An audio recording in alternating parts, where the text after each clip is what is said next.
Fellas, I don't have to tease this any longer because the day is finally here. The 100 Great Push-Up Challenge is officially live and ready for your registration with a link in the show notes below. 100 Great is a 60-day training protocol starting January 1st through March 1st for a group of hundreds of men around the world who are training our bodies and minds to know no limits by learning how to do 100 consecutive push-ups in a row. This is much more than a physical challenge. We're learning the inside training secrets to push-up form, to breath work, to visualization, to navigating and overcoming your inner critic so that whatever ceiling you had in place around what you thought you were capable of from a physical, from a mental and emotional perspective, you will blow past. I can tell you this, guys. I can tell you this from having done this challenge myself for the last 6 or 7 years and then running groups of men in the masterminds through this for the last 2. Guys are blown away by how much more physical strength, mental strength, emotional strength they have by embarking upon this journey. And the best part about it, guys, in addition to it being a free challenge, the best part about it is that you get to be a part of a group, an accountability group of men who can keep you on that path for those 60 days when you want to give up, when it comes inconvenient. And this actually leads in perfectly to today's episode around how to execute and what are the barriers to execution. If you want to be a part of a design, of a structure, of a program that we have specifically designed for you to overcome these 5 barriers of execution, this 100 Great Push-Up Challenge, which again is ready for your registration in the show notes, is the perfect thing to be a part of so that you can learn how to create goals and processes and projects that are designed the same way so that you can execute on them and see through the most important things in your life. One more important thing to note. If this floats your boat, one of the most important linchpins to this 100 Great Push-Up Challenge is we are raising $1 million for a variety of mental health charities that raise awareness around mental health, provide resources for mental health, and also suicide prevention. This is not a challenge where we're requiring anyone to raise money, but if that speaks to your heart, you'll have an opportunity to get sponsorship for that. And also, raising money is one hell of an accountability structure for you to keep the path, to you to stay on that 60-day journey to make sure you finish what you started. So join us for the 100 Great Challenge. 60 days, no more than 20 minutes a day, hundreds of men around the world in this Great Man Within community who are going to be walking this path. It's going to be the most exciting and clearly the biggest thing that we've done for our community in the 3 years that we've been running this podcast. Join now. Hey, this is Dominic, and this is your home for the cutting edge conversations on optimizing your personal performance, lighting up your sex life, and living a purpose-driven life of your own design. These are the topics that Dominic and I have both struggled with in our own lives and still don't always get right. This is Brian. Welcome to the Great Man Podcast. Here we are at week number 10 of the Building Your Best Self series. This is Dominic, and I'm rolling solo here today with a very important conversation that I want to have with you about the 5 barriers to execution. You see, in my experience, guys, on executing on big things in my life, I've come across 5 big barriers that stand in the way of executing on your biggest goals, your number one priority, your biggest projects in your life that matter to you. And this is a rubber meets the road conversation here, fellas, because if you want to become your best self, if you want to step into your great man, it hinges upon your ability to execute on the things that you say are important to you. And oftentimes I find that it's not the fact that we lack motivation or that we're lazy. It's that there are these 5 barriers to executing, and that if not all of them are solved for, any one of them can sabotage your ability to see through the big thing that you want in your life. And so we're going to talk about what those 5 things are in a few moments. But first, I want to take a step back to week number 7 of the series, where the episode was called A Time for Bold. And I made the case that you need to scrap New Year's resolutions and instead make one bold move for the year ahead. About 11 or 12 years ago, I kind of stumbled upon this process that New Year's resolutions were kind of worthless in my experience. And instead, committing to, declaring one bold move in my life and then making sure by hell or high water that it got executed on that I started to find that I was executing on these big things and confidence started to build and my life started to change.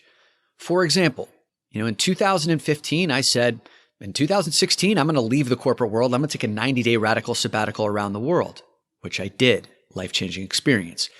In 2016, I said, next year, I'm going to write a book. So I wrote and published my first book, Design Your Future. At the end of 2017, I said, well, next year, I want to get on a TEDx stage. So I made sure that I got on a TEDx stage, and that's exactly what happened. By the year end, I had delivered my first TEDx talk. My only TEDx talk, but I plan on having many more. 2018, I said, I want to launch a podcast in 2019. And so we're here today with a podcast. Every single year, I have a story where before the end of the year, I commit to making a bold move and then executing on it in the year ahead. And when you stack one of those on top of each other every single year, my life started to change. Certainly, I wasn't limited to one bold move, but I made one a priority that said, this is going to happen 100%. And over the last decade, my life has changed for the better. I'm living the purpose-driven life of my own design. And so a few weeks ago, I ran a masterclass, which I think about 150 people signed up for. I think we had about 80 or 90 people turn up live for the event on how to make your one bold move for the year ahead. It was such an inspiring conversation of ideas and people were thinking big. And I'm just going to read off to you a list of some of the diverse, bold moves that people have committed to in the year ahead. Jamie said, I want to start a podcast. Danny said, I want to broker a real estate deal. Mike said, I'm going to write a children's book. Ryan said, I'm going to launch a TEDx event. I'm not going to do a TEDx talk. I'm going to actually secure a TEDx license and host my own event. Yanti said, I'm going to build a women's mastermind group because we actually had this event was open to women as well. Brianna said, I'm going to write and produce my own short film. Now, any one of these, if executed upon, could be life-changing. I can tell you, starting a podcast will change your life. Writing a book will change your life. Starting a mastermind will change your life. I have had experience in all of these. And what I often find sitting atop of a community of men who have big ideas, who want to execute on them, is so often that we get stopped before we get started, or we get started and we get stopped early in the process, or we get all the way to the finish line and then we flounder right there at the finish line. And what that could end up leading to, guys, and I want you to get really personal with this because I know you've started something in your life or wanted to start something that you haven't executed on. You can start to create this narrative in your mind that you don't have what it takes, that you're lazy, that you're unmotivated, that you don't have the intellect, that you don't have the ability. And I want to stop that bullshit right here, right now. Quiet that inner critic. In my experience, guys, it's not that you're lazy. It's not that you're unmotivated. It's that there's a system of 5 big parts, kind of like an assembly line. Think about a car assembly line.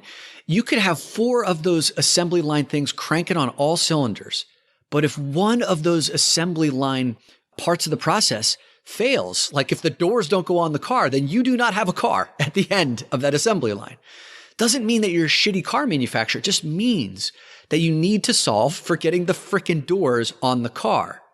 And what I'm going to make the case for here is if you can solve for these 5 barriers to execution, then you will start to execute on these bigger things in your life much more effectively and much more often. So here are the 5 barriers, and we're going to go into each one of them just a few inches. I could do a mile deep on any one of these 5 categories, but in the essence of time and simplicity, we're going to go through these one by one fairly quickly. Here are the 5 barriers to executing. Number 1, desire. Your desire isn't strong enough. Number 2, commitment. Your commitment is less than 100%. Number 3, simplicity. Your plan is too complex. Number 4, energy. You give up when your energy shifts. And number 5, accountability. You've made it way too easy to give up. Desire, commitment, simplicity, energy, and accountability. And since it's always helpful to have a tangible example to apply these 5 barriers to execution on, and also because today is the official launch of the 100 Great Push-Up Challenge, I'll be using the 100 Great Push-Up Challenge as the example for how to develop a system, design a system that solves for each of these 5 barriers. So let's get into it. Barrier number 1 to execution is desire. Your desire isn't strong enough. In Napoleon Hill's Think and Grow Rich, he says that the starting point of achievement to achieve anything big is to cultivate what he calls a burning desire. Guys, there is a Grand Canyon-sized gap between having a simple desire and cultivating an inferno of heat in a burning desire, right? A simple desire is, yeah, it'd be cool to have a podcast. Yeah, it'd be cool to write a book. Yeah, it'd be cool to compete in that 100 push-up challenge. A burning desire is, I must have that podcast. I must write that book. I must compete in and finish that 100 push-up challenge. Do you get the difference? The simple desire is like a matchstick, just kind of burning. It gets blown out by the wind. Any obstacle, right, will just knock out its fire. A burning desire is a raging inferno. It will take a tornado, a tsunami, maybe to put that thing out. Most likely, if it's burning hot enough, nothing will put that out. When I started to recognize that so many of the things that I'd failed to execute on came from the fact that I hadn't stoked the flames hot enough of building a desire, of a burning desire, it transformed everything in the beginning stage of my process for executing on big goals. 6 years ago, I decided to take on this challenge of doing 100 consecutive push-ups, right? I'd never done more than 50 push-ups consecutively in my life. And it seemed like a trivial thing to just want to do 100. I had a desire to do 100. That'd be cool. I could probably brag about it to my friends. But that wasn't enough to go through the 2 or 3 months worth of training and face the prospect of failure. I needed to build a burning desire for something more. And so during my meditation practice, my visualization practice, I started to visualize, well, hey, wait a minute. If I think that this is impossible or near impossible or highly unlikely that I can do 100 push-ups, but if I train myself to do it and I overcome my inner critic and I astound myself with my ability to execute on something that I thought I could fail at, how might that translate into all these other areas of my life? Like wanting to start a business, like wanting to find love in my life, like wanting to make more money, right? Like wanting to write a book. At this stage, when I first taken on the 100 push-up challenge, I'd never written a book. I'd not started a podcast. And so when I started to really build that desire to do something, to go after something that I thought that could have massive implications in every area of my life, I built that raging inferno. I built my why. And one of the things that we found in running the 100 push-up challenge with our mastermind groups over the past couple of years is the men who built a burning desire up front in the process, and we have them write out their why for doing the 60-day challenge. The men who wrote out their why and who also joined an accountability group, which we'll talk about later, 75% of them finished, whereas only 10% of the men who didn't do a why statement, who didn't join an accountability group, finished. That's a massive shift. So the men who wrote a why, who built a burning desire, would finish the process along with accountability versus the men who didn't build a burning desire. And anytime it got hard, anytime it got difficult, that matchstick flame got blown out. So to remove barrier number 1, you must build your burning desire. Barrier number 2 to execution is commitment. You are less than 100% committed to executing on this goal. You're only 50% committed, 99% committed. Whatever the commitment is, if it's less than 100%, it will remain an obstacle. It will be a vulnerable point all throughout the process of execution. A month ago, I was down in Austin, Texas for a wedding of 2 of my friends, Alexa and Jordan. As they read their wedding vows out to each other, one of the things that stood out to me, that spoke to my soul, was that they said the turning point of their relationship is when they made a pact that out is not an option. Meaning that in their relationship, when they made the pact that they could not leave, like they'd left every other relationship leading up to this point before they found each other, when they took out off the table their relationship became strong as iron. Whenever they came up across a conflict or an argument or disagreement, when out was no longer on the table, this, escape clause was no longer there, then they were forced to stay in the heat and to find a solution. And it was that which allowed them to forge a connection that, quite frankly, is like a jewel in the eye of the entire community that they run and operate in. Like, they are one of the most inspiring couples I've ever come across in my entire life with how committed they are to each other. I can't tell you how important this concept of being 100% committed to saying this thing will happen no matter what. I'm making no excuses about life and its ability to take over. I will write this book. I will do this push-up challenge. I will launch this podcast. I will create and write my own short film. It's going to happen. It may not happen in the time frame that I thought it was going to happen, but it will happen. One of my mentors down in Australia, his name is Peter Cook. He said, 99% is hard. 100% is easy. And this is a man who has not missed a day of an hour-long meditation in over 10 years. Think about that. 10 years, an hour of meditation every single day. You know how hard that is every day for a man who travels like he does, who has a family, who has kids, who runs his own business practice, hasn't missed a day in 10 years. Why? Because when he has no option, it's just a done deal, that gets prioritized. When it's a 99% commitment where it's like, well, maybe I meditate today, maybe not. Do you realize how much mental bandwidth, how much consternation, how much doubt, how much space is consumed by thinking about whether or not you do it today? It's a waste of time and energy. James Clear talks about this in Building Better Habits. He says, when you make the choice once to not put the TV in your bedroom, you make that choice once, you eliminate thousands of future decisions when you go into your bedroom around, do I watch a show tonight? Do I watch TV tonight? Should I go to bed tonight? What show do we watch? Is it a half an hour show? Should I watch that second, episode of Netflix? Should I watch that third episode?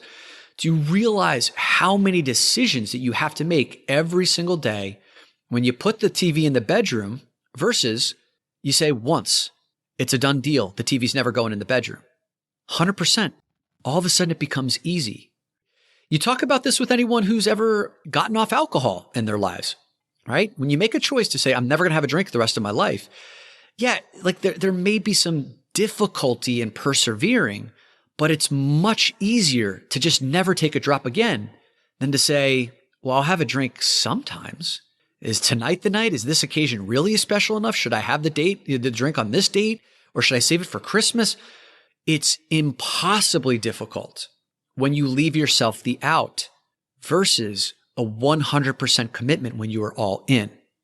All of these things that I've talked about, guys, that I've made my bold move around, writing the book, doing the podcast, leaving corporate.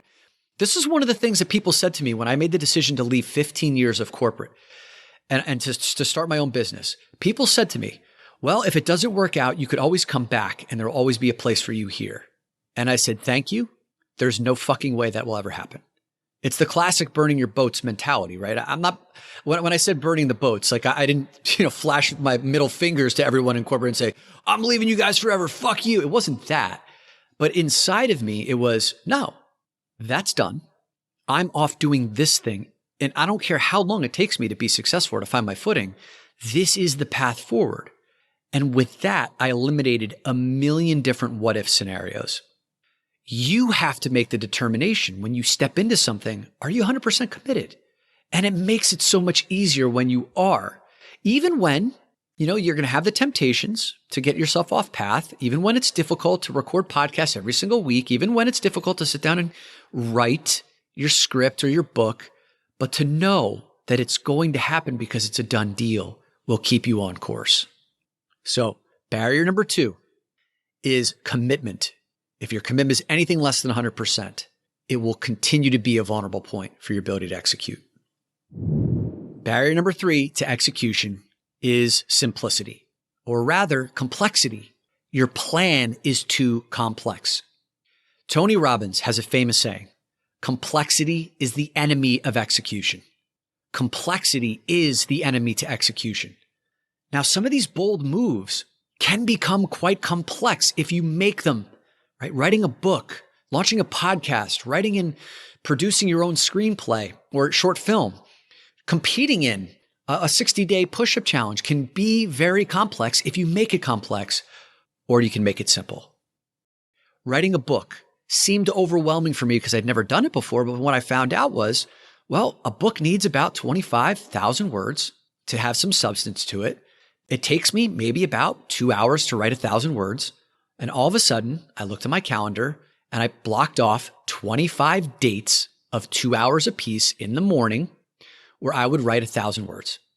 And at the end of 25 days, which was 1 month, I scheduled those over a 2-month period, I had 25,000 words written for a book in 2 months. You see how fast that can happen? See how easy you can make it? A podcast, which I've been doing weekly for 3 years now, can be quite complex, right? There's topics, there's titles, there's guests, there's, scheduling, there's recording, there's all of the stuff. Or I could just block off 3 hours on a Friday morning with Brian to make sure that we have that dedicated every single week and then to hold that time sacred. Make it simple. Now, when it comes to this push-up challenge could be quite complex. There's 60 days of showing up every day. We simplified it. It's 60 days, 20 minutes a day, no more, of either doing push-ups, doing breath work, doing meditation. And every single day, the night before, you get an email in your inbox that tells you, here's what you're doing tomorrow. So simple. And when we ran these beta test groups in the past couple of years, we found that anything more than 20 minutes a day became too complex for people's busy schedules. We found that if we sent someone a schedule in advance and asked them to monitor it on their own versus having like daily emails that sent it out the night before, they wouldn't do it. So to keep it simple, here's what you're doing tomorrow, 1 foot in front of the other, right? No more than 20 minutes. We found that it simplified the process, and then people stuck to a 60-day program, which is very difficult for most people. We had 75% of our men complete a 60-day protocol. The attrition rate was quite small. So, barrier number 3 to executing on the big things in your life is simplicity when your plan is too complex. Keep it simple. Barrier number 4 to execution is your energy. Not understanding your energy fluctuations and giving up when your energy shifts. Now, I'll help you understand more about what that means by describing a concept that I wrote about in my very first book, Design Your Future. And this concept is called the 3 stages of energy. You will experience 3 stages of energy on pretty much every process or in pursuit of any goal that you embark upon. Those 3 stages of energy are your starting energy, your sustaining energy, and your finishing energy. Now, your starting energy is that honeymoon energy, right? Think about any time you start a new workout routine, or when I started to write my very first book, Design Your Future, it was exciting. It was invigorating. I had these big ideas, these big concepts that were going to, be made manifest into a book. And then I was going to publish it and people were going to say, wow. And I was going to get on stages. There's all of this excitement, that honeymoon, exhilarating energy that comes probably in the first 20 to 25% of any process. And that's the kind of energy to get you moving out of a place of status quo into doing something different that usually requires a pretty heavy lift. That's why that starting energy is so seductive. You've experienced that in relationships and new projects. You guys get it. But the second stage, the sustaining energy, is where most people give up. When there's that downshift in energy from the honeymoon, titillating, invigorating, electric energy of starting energy into something that's much more even to the sustaining energy, which usually consumes about 70% of the process, most people will give up because it doesn't feel as exciting or electrifying and you think that something's wrong.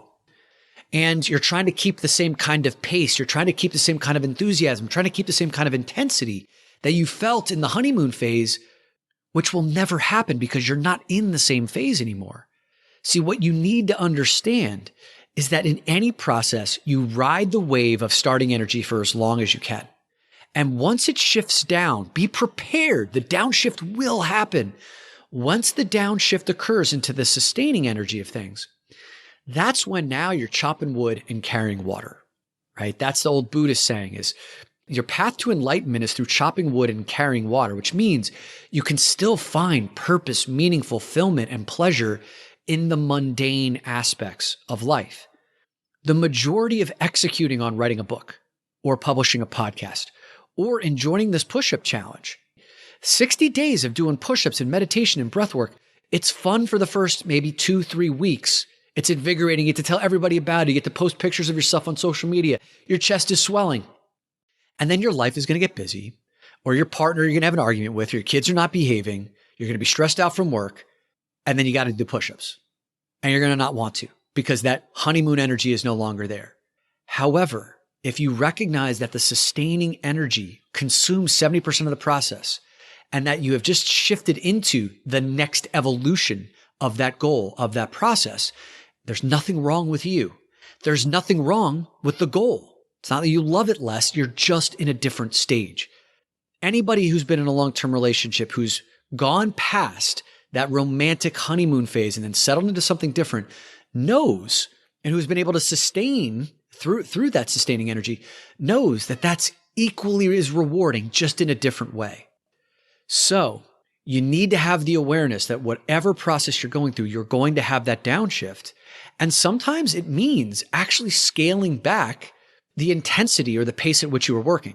An example of that, when I was writing my book, Design Your Future, both books, On Purpose Leadership, Design Your Future, the very first burst of energy is the most exciting. So I did the lion's share of writing in those first, 20, 25% of the process. Then it wasn't quite as exciting anymore. So instead of writing for 2 hours a day, maybe I'd write for 90 minutes a day. But I still showed up to chop the wood and carry the water. Do you get that? That's what we're talking about here. The finishing energy is really only the last 5 to 10% of the process.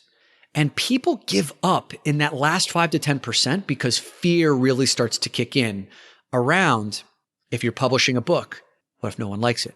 If you're going to produce a podcast, what if no one listens? If you're going to publish something on social media, what if I get criticized? Or worse yet, what if no one likes it or comments on it? What if it just, goes into the ether? And then instead of crossing the finish line and facing that fear, you give up right before the end. So what's needed in that finishing energy is a reconnection to your original why. This is where that burning desire really comes into play. The burning desire also comes into play in the sustaining energy of things, but at that finishing energy stage, when all the fear kicks up, connecting to that burning desire of this must happen. Here's all the reasons why it needs to happen. Here's what I want to learn about myself. Here are the opportunities. Here are the doors it's going to open for me. Here's the growth. Here's the ability to strengthen in the face of criticism and my fear. That will carry you through the finishing energy of things. So remember, the fourth barrier is not understanding your energy fluctuations and remembering that these 3 stages of energy, the starting, that romantic honeymoon energy, you want to ride that wave as long as you can, 20 to 25% of the process, downshifting into that sustaining energy, chopping wood, carrying water, finding a reason to love what you're doing and to stay in the grind, because sometimes it will feel like the grind, and showing up every day, even when you don't want to, because you made a 100% commitment. And then stage number 3 is that finishing energy, reconnecting to your why and that burning desire to cross the finish line. The 5th and final barrier to execution is accountability. You make it way too easy for yourself to pull the escape hatch. Now, everybody says they want accountability when in actuality, very few people want to put their money where their mouth is. Accountability is that thing that is inconvenient. Accountability will ask more of you than you want to give in that moment. Accountability is that check that you need to write on the very time where you feel like you're already in debt. If you actually say you want accountability, but you're not willing to show up in those moments where it's inconvenient, where it's asking more of you, or to write that check when you don't have, and you have a negative balance, then you're actually not asking for accountability. You're asking for a miracle. If you are serious about executing on the things that matter most to you, you have to become expert in understanding the type of accountability that you respond to the best, because it's actually quite personal for everybody. And there are a variety of forms of accountability that will work for me that may not work for you. Now, there may come a stage on your inner work journey where your inner work practice has developed so deeply that you don't need to be accountable to anyone but yourself. You say it's going to be done, and then finito, it's done. For many of us, and for many stages of our lives, we are not yet there. So we need some external accountability measures to keep the structures in place for the most important things in our lives.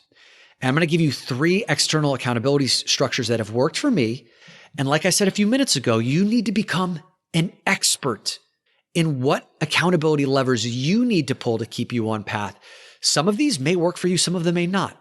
Some of these you might have to combo with each other, or all 3 of them need to be in place for you to stay on the path. Start to listen as to which one of these or all of these that really seem to speak to you. The 3 levers that I've pulled: declaring it publicly, paying for it, teaming up on it. Declaring it publicly, paying for it, teaming up with someone else for it. Declaring it publicly. Here's an example. 8 years ago, I wanted to start the new year taking 50 days off of alcohol. I knew that if I kept that idea to myself, then the first time I went on a date and someone wanted a drink, I'd make an exception. First time I went out with a client and they wanted to have a drink at dinner, wine, whatever it was, buy a bottle, then I would probably make an exception. And the wheels would come off very quickly and I'd be back to my old ways. I learned this idea of declaring it publicly from Tim Ferriss. He said, oftentimes you can leverage your fragile ego. I don't know if he said this, but like I interpret it this way. I could leverage my fragile ego that if I tell the world that I'm going to take 50 days off of alcohol, then I don't want to have to deal with the shame of coming back to all the people who I said I'm taking 50 days off of alcohol and then being like, I gave up. I would actually much rather face the discomfort of a date being like, why aren't you drinking? Or a client saying, why aren't you drinking? Than to show up to the world who I declared on, say, social media, or to like my friends, all the people that, would be checking in on me. I didn't want to show up as a failure in their eyes. So yes, you can leverage and harness your fragile ego to do some pretty important things in life until you reach that stage where you don't need that anymore. And it's purely you feel a deeper calling. But until then, declaring it publicly is something that has kept me in place and on track for some of these longer term things. The second thing, pay for it. There are many times in my life where putting down a big chunk of money has called forth my best self because, my goodness, I don't want that money to go to waste. When I wrote my first book, I paid pretty penny to an editor to help me unpack my outline, to keep me on a writing schedule, to make sure that we got this book published in a period of 2 to 3 months. Making that investment was so worth it because I knew that if I had stakes in the game, that I would show up. Now, as someone who sits on the other side of personal development, I can tell you, I charge a fair amount of money for people joining the mastermind, for the one-on-one coaching I used to do. And I would also give people opportunities through scholarships who didn't have money to come and do the work. 80% of the time, the people on scholarship didn't show up, didn't put the work into practice. Why? Because they got it for free. They didn't put anything of their own at stake. And only 20% of the people have actually shown up and seen. I'm teaching all the same stuff as for the people who paid.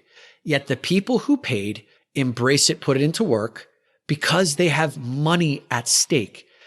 And the way that so many of us are wired right now is that fear oftentimes is one of the greatest motivators. And sometimes the fear of, I don't want to lose on this investment, will cause you to show up. And quite frankly, if that's a stage that you're at, that's fine. I'm in that stage in many areas of my life still. So putting forth the money is a way for you to say, okay, if I'm going to invest $10,000 in this thing, then I got to show up as that person who's worthy of that investment. Paying for it is a great accountability structure. That's worked for me. May not work for you. You may have paid for a lot of things and still not shown up. So you may need something else, like this third idea, which is teaming it up. Right? This is not rocket science. Sometimes if you don't like going to the gym, it's much easier to go to the gym with a buddy. For me, I'd much rather go to the gym by myself. My boy, Jay Washington, who's out there, will only go to the gym by himself. That's his sacred space. Many others need a partner to go to the gym to do the thing with. Our masterminds are structured because guys have been lone wolfing their lives and they're at this certain level. They want to get to the next level. They can't transcend that comfort ceiling to get to that next level on their own. That's why they have the addiction they have. That's why they have that behavior that sabotages them. That's why they start things that they don't finish. When they stop lone wolfing and they buddy it up or they team it up, it's that thing, that extra burst of energy, that wind at their sails that gets them to that next level, or the jackhammer that can help get through that ceiling of discomfort to get to that next level. So in the context of the push-up challenge, one of the things that we found was the most effective in helping men finish the challenge was when they joined an accountability group. We put a group of 20 to 25 men in a WhatsApp chat. The men who were active in the WhatsApp chat, who also did their burning desire why statement at the very beginning of the 60-day push-up challenge, 75% of those men finished. Why? So many of these guys said on days 30, 40, 50, this is exactly the time I would give up. I have a shoulder tweak and, I would let a week go by without doing a workout and then I would just give up. Instead, because I have these guys who are here rooting for me and now I'm invested in them, I'm sticking around and I'm getting back on the horse. I'm not drifting. It's not rocket science, guys, but you have to be willing to be held to the standard that you say you want to be, especially when you're teaming up, because there are going to be times you're going to want to give up or hide and someone's going to come knocking and say, no, you said you wanted this and I'm making sure that you're showing up as that. So barrier number 5 to execution is accountability and not giving yourself an easy way out. So let's summarize these 5 barriers to accountability again. Number 1, desire. Your desire isn't strong enough. The way you do that is by building your burning desire, knowing your why. Barrier number 2, commitment. Your commitment is less than 100%. You need to commit at the very beginning stage, 100%. There is no out. Give it all you've got. Barrier number 3 is simplicity. If your plan is too complex, complexity is the enemy to execution. It must be simple. Barrier number 4 is your energy. Not understanding your energy fluctuations and giving up when your energy takes a shift. We talked about your starting energy, sustaining energy, and finishing energy. Remember that you want to ride the starting energy as far as you can, downshift into sustaining energy, which is about 70% of the process, and reconnecting to your why, your burning desire, in that finishing energy to cross the finish line. And then finally, accountability. If that escape hatch is there too easily, if you can disappear and no one knows, then you've made it way too easy for yourself to give up. And those 3 levers that I've pulled, declaring it, paying for it, and then teaming up, are the ways that you can make sure that accountability stays in place. Now, like I said in the very beginning, I want you to think about execution as an assembly line. These 5 areas, these 5 barriers to execution, if any one of them is out of whack, then the whole system is in jeopardy. And you can start to think that if you're not finishing, it's because there's something wrong with you. When in actuality, there's just something wrong with the process. So think about the big, bold move that you're about to make. Think about the 100 Great Push-Up Challenge, which you are about to take, where we have literally designed the entire 60-day protocol around these 5 barriers and solved for every one of them. So you get a chance to come through and experience what it's like to be a part of a design where the burning desire is there, the commitment's in place, where it's simple to execute, where your energy and making you aware of where your energy is as you're going through the process, wrapped in a container of accountability, will allow you to do something pretty badass, like learning how to do 100 consecutive push-ups in a row and impressing yourself with how many ceilings you've been able to transcend. So in the show notes, register. We are officially live as of today for the 100 Great Push-Up Challenge right at the top of the show notes, and surround yourself with hundreds of men around the world who are going through working on all of these 5 things right here to execute on the biggest things in their life. And we will see you January 1st for the 100 Great Push-Up Challenge. Hey, did you get something of value out of this podcast? If so, I'm going to ask you a favor. Would you be so amazing as to go over to Apple Podcasts and leave us a rating and a review? Your ratings and reviews can show someone who's just discovered our podcast for the first time that we are worth listening to. And that way we can reach a wider audience. So please head over to Apple Podcasts, leave us a rating and review. You rock.